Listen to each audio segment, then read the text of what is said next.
Can you hear me? Thank you very much.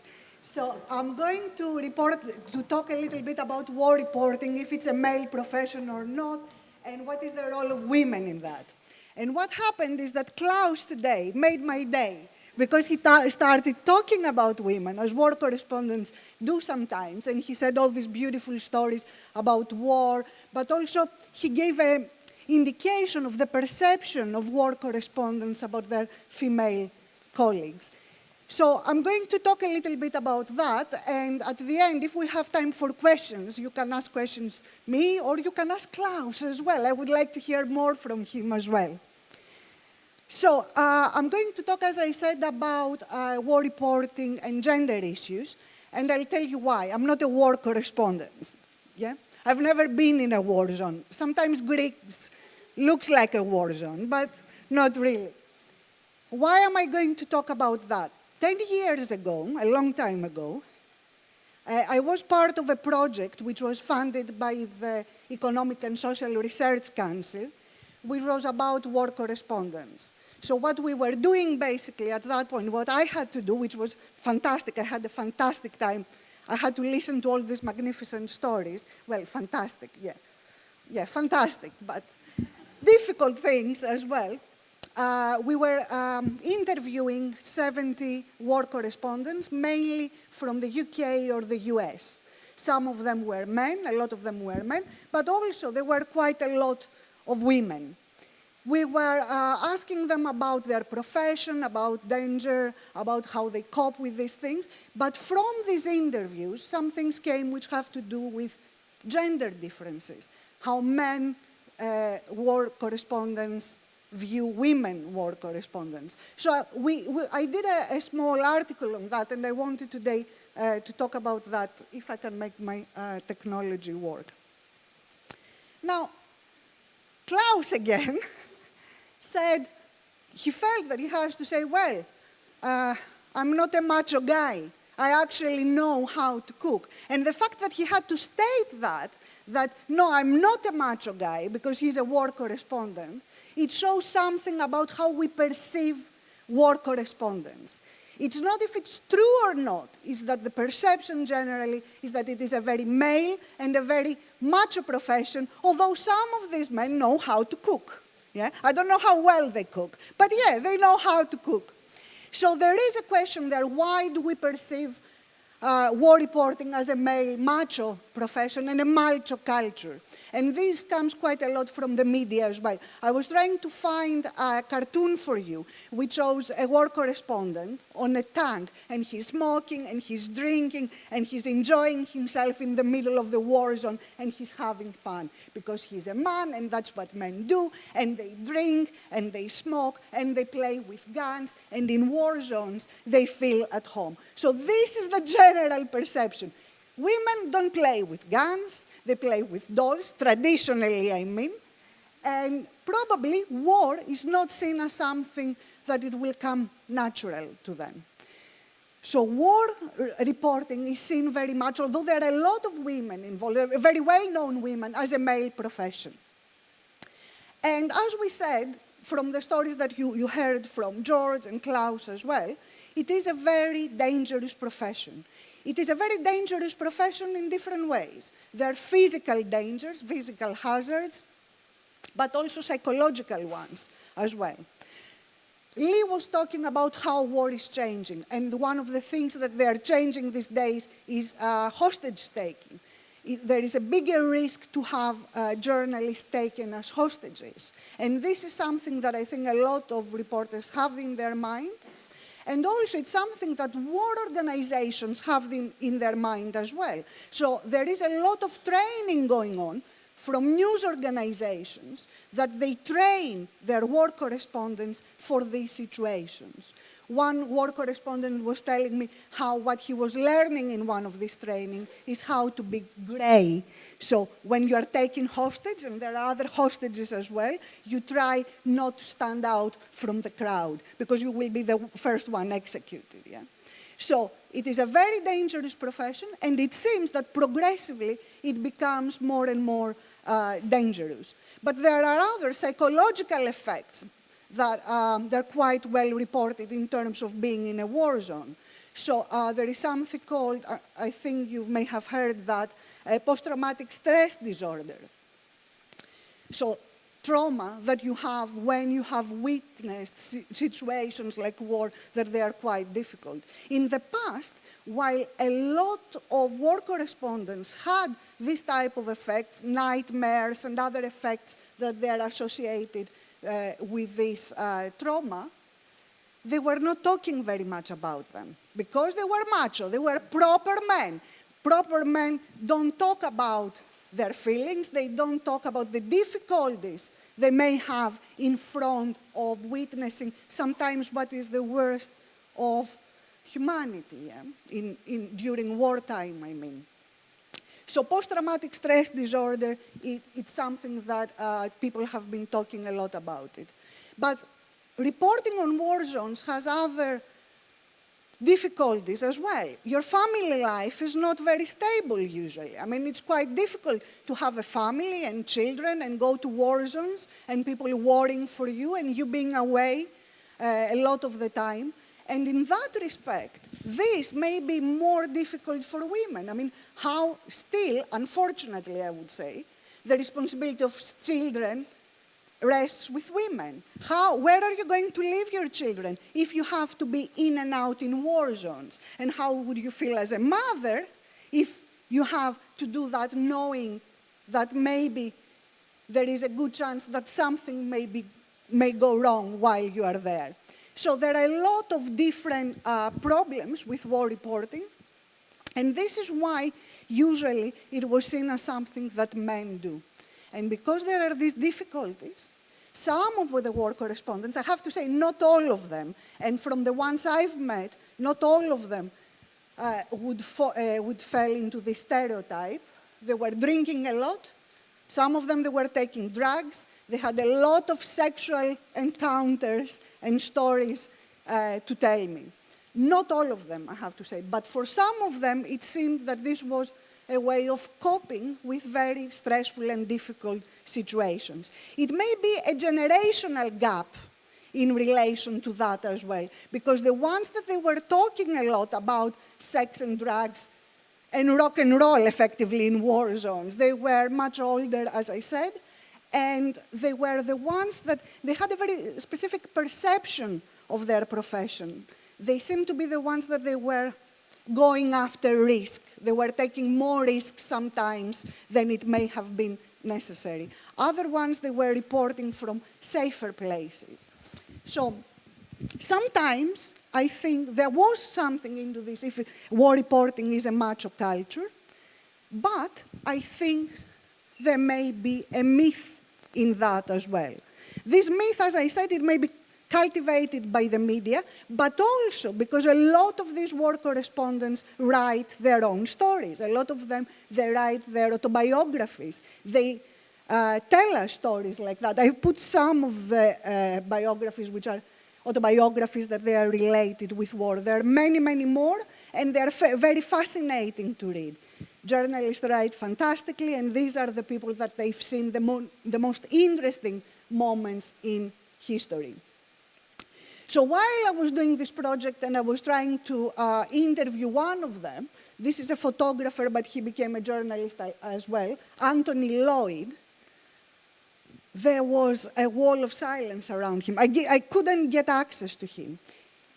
During that time, he had brought out this first book, his autobiography, and he was talking there about his drug abuse.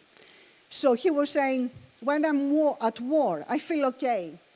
But when I go back home, things don't work that way. Something changes. And he started talking about drug taking and so on.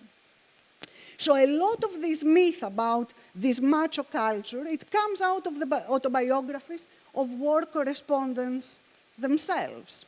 But I think, as I said, there is some reality, for some of them at least, but there is a myth that probably it has been cultivated by those that are more willing to talk about this type of stories. Now, women war correspondents is not something new. It goes back at least at the beginning of the 20th century, and one of the most well-known women war correspondents is Martha Gellhorn. She was reporting in 1936 in relation to the Spanish Civil War. She was the third wife of Hemingway as well, but I'm not sure if it's proper to brand her like that, the third wife of Hemingway. He's a very well-known novelist.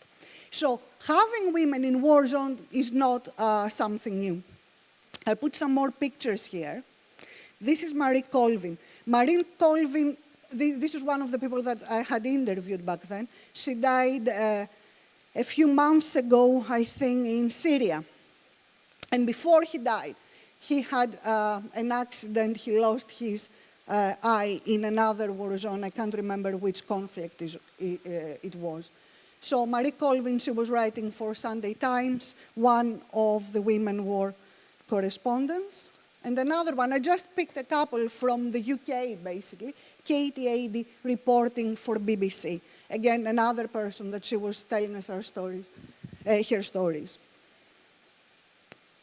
Now, going back to how difficult it is to be a woman and report from war zones, and if women have it easy, as Klaus said. Klaus, sorry for that, yes, excuse me. So how do these women have it easy in a certain way? And what I wanted to say is that probably that would depend not on the fact that if they're women or not women, but what is their position within the news organizations or the news industry as a whole. So we talked a little bit about embedded women war correspondents or embedded journalists. Embedded means that your news organization is arranging for you to follow the troops, the military, and you follow them. When you are embedded, there are certain things that make your job easier. Because you travel, you are with the military, you have access to certain places. And also, you have a lot of material because you report what the military operation, how it is going, and what is happening in that. So being embedded in a certain way, it has certain advantages. It may have other disadvantages as well. So you cannot go wherever you want, you don't have the same freedom. But for women specifically, and this is what a lot of women war correspondents said, it is that their news organizations, they were not willing to embed them with the military. So there was a divide there between men and women.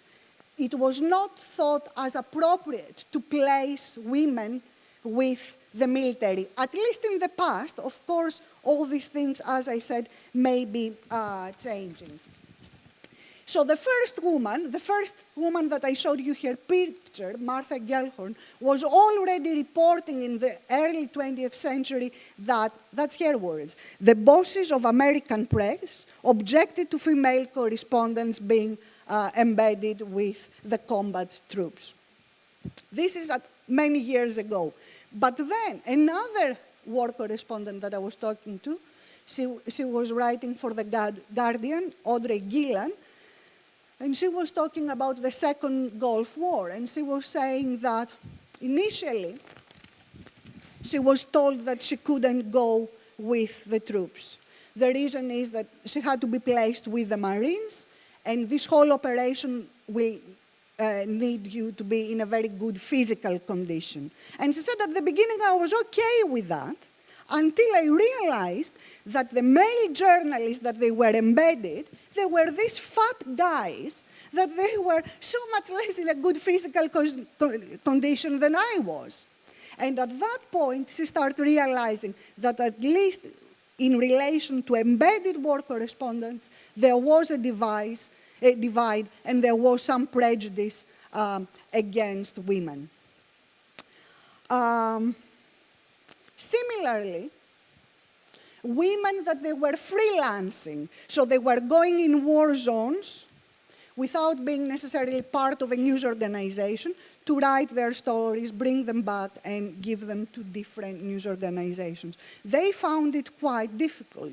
They said, as a woman, I need to have the backup of a big news organization. I need a name behind me in order to be taken seriously. I need to be able to say, I come from the BBC, I come from Channel 4, I come from The Guardian. So a lot of that depends on what is their position within the news industry.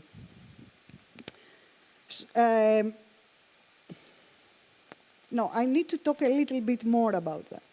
Now, what about how they are perceived from their male colleagues? What do their male colleagues say about them? And there seem to be certain tensions, but also some respect coming from the male colleagues.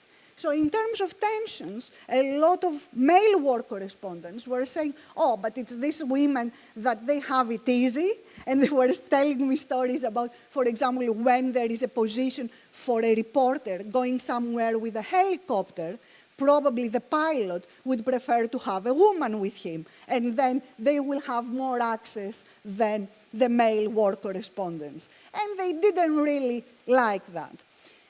So in areas like that, you see that there is some gender tension and some rivalry between men and women, but probably it may be also a rivalry that it has to do or is endemic, it's part of the profession as well. Yeah.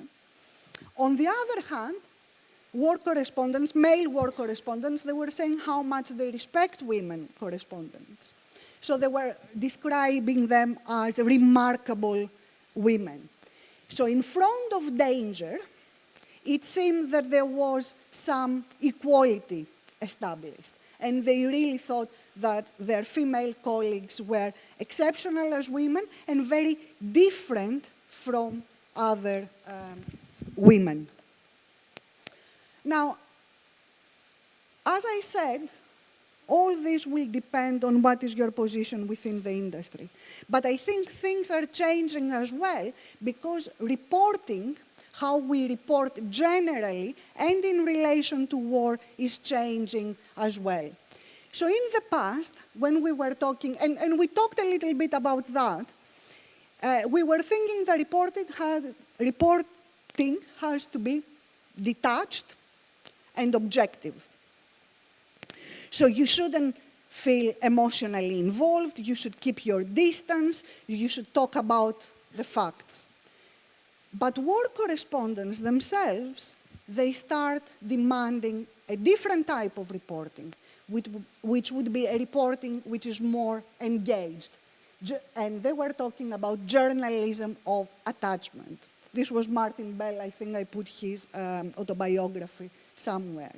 So effectively, what they were recognizing is that when you are in a war zone, instead of trying to keep this detached position, you should try and report in a way that shows your involvement, that you have a position, you have a perception of what is happening, and you want to stop what is happening. Have a position, not taking this detached, cold stance towards things. So why am I saying that?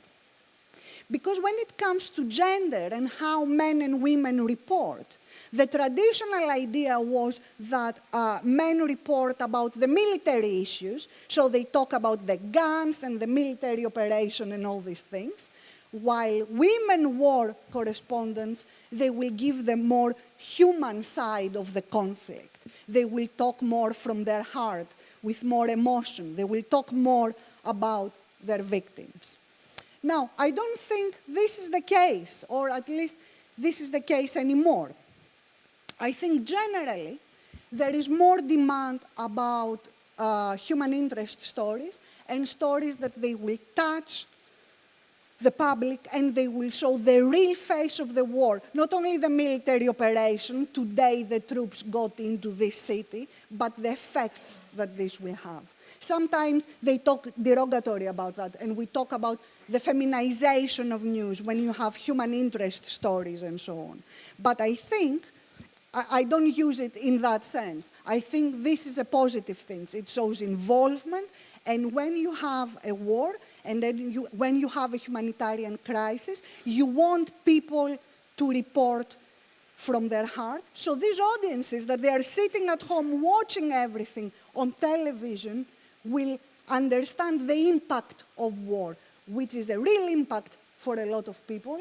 And although it is presented, as Lee said, as virtual, it is not really virtual. People are dying. So I think because there is more demand of these stories, this barrier that women will report that and men in a different style and so on has been questioned. So there is this enables, I think, more women war correspondents, not only to be in war zones, but to have high positions. Now, I came here with a lot of students, 50 of which are women. And somebody asked, oh, should women report from war zones? I would say yes. I would like to see more women reporting, not only from war zones, but in terms of politics and so on. But it has a strain. I mean, it's difficult, as I said, to have a family life. It is dangerous. And I'm going to close by telling you that when I was doing these interviews, a lot of the women war correspondents, that, the British ones that I was interviewing, they were coming from Ireland. So their first contact, how they decided to go in these war zones, their first contact, it was reporting from Ireland, which there were trouble there as well, and that's how progressively they got into this profession.